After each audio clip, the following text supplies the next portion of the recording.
ពុកម៉ែបងប្អូនបាននេះរៀបចំឲ្យបងនៅខាងសៀមរាបបាទនេះគាត់យកផ្លូវរៀបចំផ្លូវរៀបអីឈុតឲ្យគាត់ហ្មងបាទនេះ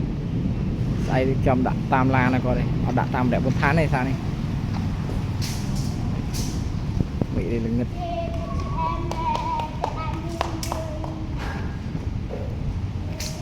បាទអរគុណបងប្រុសបាទដែលជឿជាក់កន្លែងសកម្មខ្ញុំបាទកក់លុយដល់បានឲ្យវ៉ាន់ណាបាទបាច់ភ័យបាទនេះកន្លែងយើងធ្វើបាទអត់អី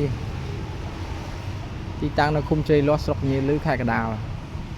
កង់អាទិះព្រោះស្រូវគាត់ទិញតៅព្រោះស្រូវនៅខាងនោះខ្ញុំអត់មានទេបាទខ្ញុំមានតែកង់អានេះក៏យកទៅតឡើងព្រំខ្លួនគាត់បាទហើយបាទមុំធានាហើយទី6ចម្រាស់3លីអត់ប្រើទីផ្សាយ2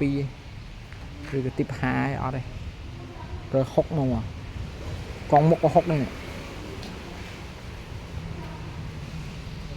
បាទអរគុណបងប្រុសស្អែកដាក់ឲ្យបាទកក់លុយ200000ណាកន្លែងវា1លានជាងទាំង4គ្រាប់